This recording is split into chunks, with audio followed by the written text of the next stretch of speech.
Good evening, respected viewers. I am George from Ireland. This video is about how President Trump has interfered in the United Kingdom's general election. Well, it was only 2 days ago that the firing pistol was started for this UK general election, although bizarrely, the actual date of the of polling has not been sorted out. Might be 12th of August, might be 14th of August. I've got an incredibly itchy proboscis, even though I'm not deceitful at the moment. December, so 12th of December, 14th of December, it's not quite clear. Anyhow, I think it was just yesterday that Trump was on the radio on LBC, that's a London radio station, and Nigel Farage has got a show there.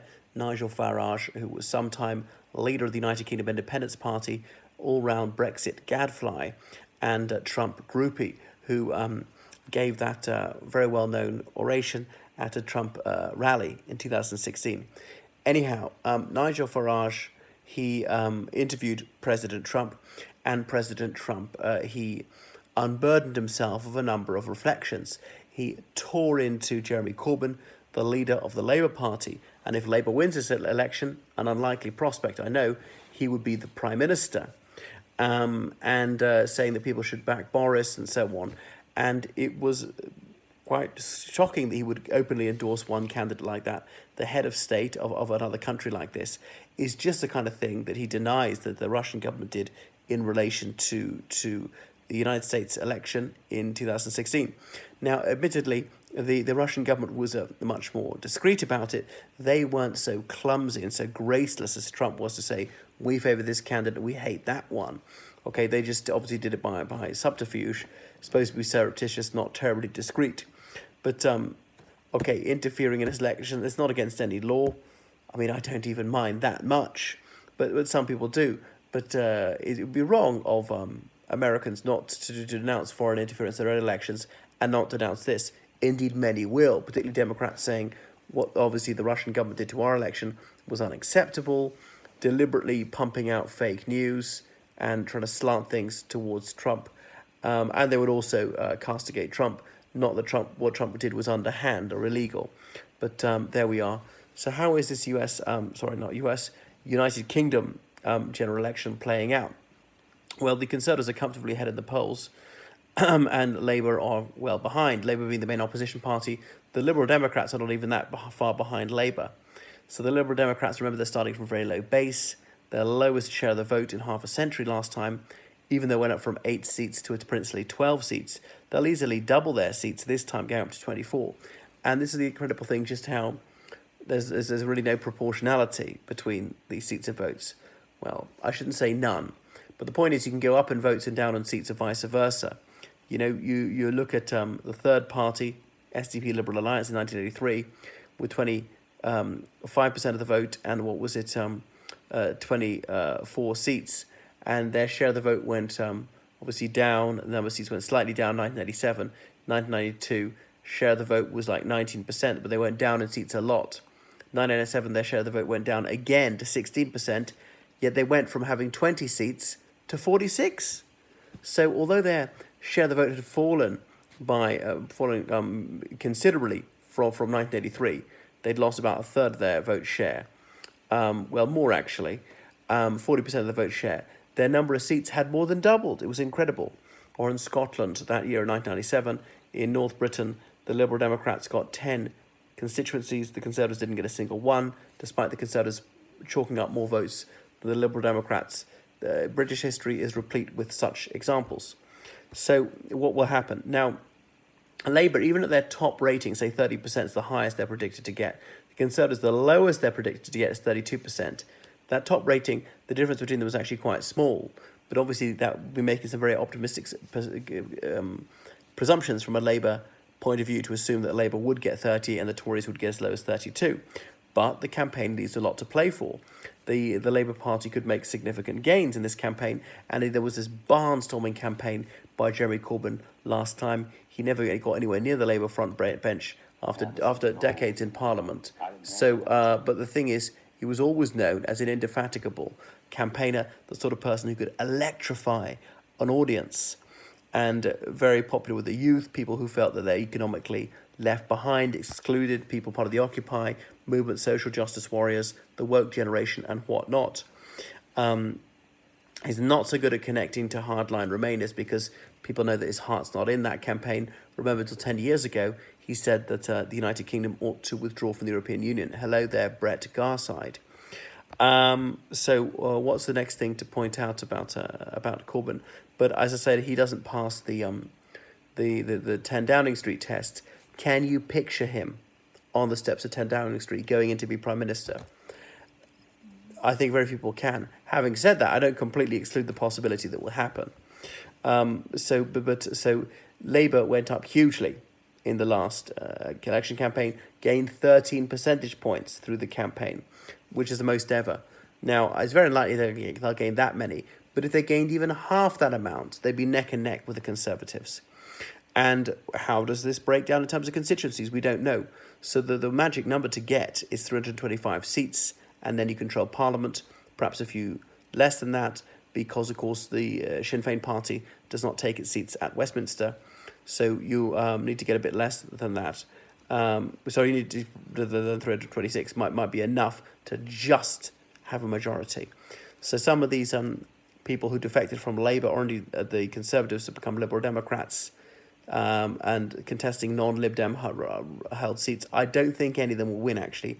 Sam Gyimah and so on.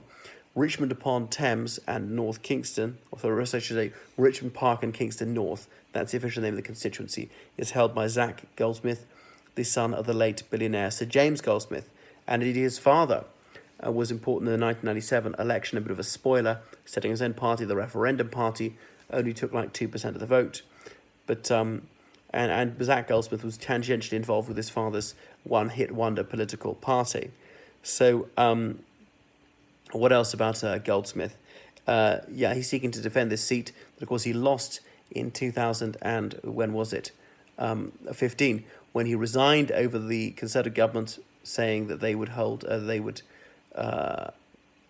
a third runaway at Heathrow, stood as an independent, lost. The Conservatives didn't stand against him. Sarah Olney for the Liberal Democrats won, and in southwest London, this seat has sometimes been Liberal Democrat, sometimes been Conservative.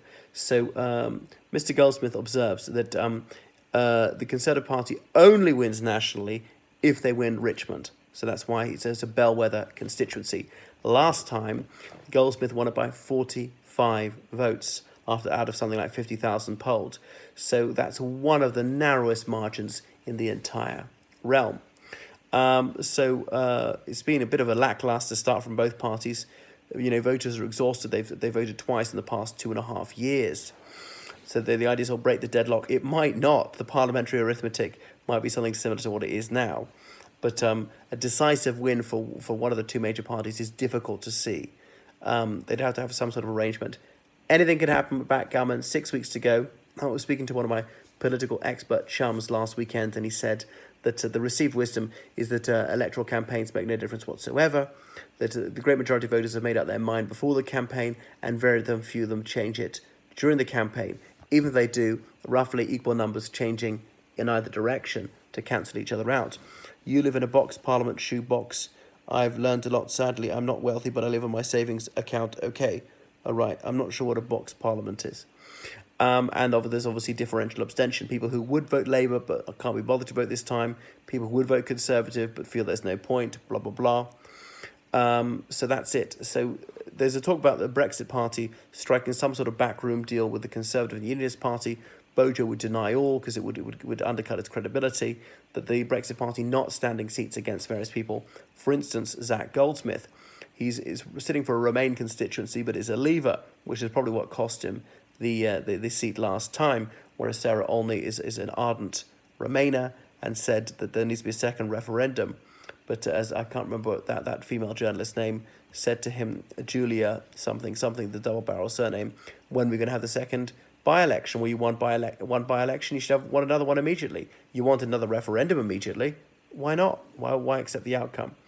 So if the Brexit party said, okay, we will not field a candidate against Zach Goldsmith. Last time Zach Goldsmith fought this constituency, the Brexit party didn't even exist. There was UKIP, which stood something like 1% of the vote.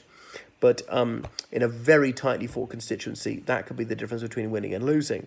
So the Brexit Party would choose not to put up a candidate there because its most likely effect would be to take away votes that would otherwise go to Zach Goldsmith, and so therefore deprive a Leaver of those votes and make sure a Remainer wins in that seat, and on and on. Will there be some sort of deal? I think it's likely. The other thing is sometimes you can field candidates but just make no effort. And if the Remain parties, as I say, Labour, the SNP, the Liberal Democrats and Plaid Cymru would come to some sort of arrangement, as they did in a Welsh by-election several months back, then this would pay dividends for them. That although they simply didn't put forward candidates, the other one, as I say, is to have a candidate but make no effort, print not a single poster, spend no money on it, and actually concentrate in battleground seats. The trouble is then voters feel used. I was considering voting Liberal Democrat, but you made no effort. I never saw you campaigning. There were no leaflets. So you've abandoned my town. I'm fed up with it. The next election, you are campaigning seriously. Well, no, I felt insulted by that. Where were you when I needed you? You didn't even try. I'm going to vote Labour, perhaps. Or the other one is if you don't feel the candidate at all. Well, I wanted to vote for the Scottish National Party, but you didn't even put up a candidate here because you felt Labour had the best chance of keeping the Tories out or something. So I was bitterly disappointed. You've abandoned my constituency. I felt hurt. No. You can't be a fair weather friend. You've got to be here always. So that's the attitude. To be there, even if you know you're going to lose, just the option. You can come from behind. You can be third in a constituency and win next time. Unlikely, I know. More likely come second the next time and win the time after that. But there we are. I've already made my election forecast elsewhere, so I shan't be repeating it. Anyway, I wish I could say we live in interesting times. We look forward to seeing what the things hold, the manifestos hold. So Corbin is the Conservative Party's best electoral asset, and of course, and I predicted this elsewhere, had he been leader of the new year, perhaps Labour would have kicked him out. Remember, his own MPs loathe him. His parliamentary party already attempted to boot him out, but he was saved by the membership, the mass membership. And what if he loses a second time? I've said there's a certain method to Labour's madness in voting for this early election because they see it as the only way to get rid of Corbyn. But someone else quipped to me that if Corbyn loses a second time, he'll still think there's no reason why he ought to stand down. People ought to change their minds. Well, he's over 70. The age doesn't have to be a problem in itself.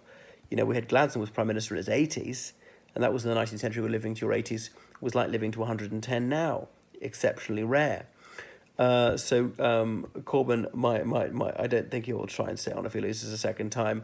I think all but his most dyed-in-the-wool supporters will get rid of him. People say the membership is so far left. Momentum has taken over. It's like a Trotskyite entry group has gained command of the Labour Party. And when the moderates have left, they become Liberal Democrats or whatever. That change, independent Westminster group doesn't even still exist. And I was speaking to someone else who actually said exactly what I was saying, that Chuku Umunna would have been the next leader of the Labour Party and indeed Labour Prime Minister. But he's done a rat run to the Liberal Democrats, fighting a seat which the Lib Dems don't have much hope of gaining. So there we are. Any more observations on this current campaign to mention? Don't think so. So Brexit, get Brexit out of the way, bored to tears. I never want to say that word again. Finally have a done deal. And then people can move on with their lives and do other things. Otherwise, it's just going to be there. And Brexit is quite a strong issue for the Conservative Party. Their policy is more popular than that of the Labour Party, which is so incoherent. And so Labour have delayed the Brexit by 3 months. Why? Only possible reason, I suppose, is to try and overturn it. And so maybe people even who are Remainers will get increasingly fed up. You kept delaying. My dreams are better Yorkshire. Nobody sticks up for a population almost 3 times the population of Scotland. Oh, I see. Right. Well, good point. The largest county in England, God's own county, the White Rose County. I spent some time there, actually. So Yorkshire, obviously, is a fine shire. City of York is unutterably intriguing and historical, though I absolutely loathe my time in Yorkshire, not because it was Yorkshire, but because of toxic management. I worked at a ghastly place and had a horrid boss. So Ampleforth College, I wouldn't put a hound in that school. All right, that's just about everything I have to say about this election. So please give me your thoughts. Follow me on Twitter, Instagram, and Facebook. So book online lessons with me in history, English, politics, religious studies, French for A-levels, GCSE, International Baccalaureate, interview practice. I help people prepare for law degrees, and I'm a tour guide in London. So direct message me. Please support me on PayPal, georgecallahan79@gmail.com, or indeed on Patreon. I desperately need your exceptionally generous donations in order to keep body and soul together. Right, good night, all.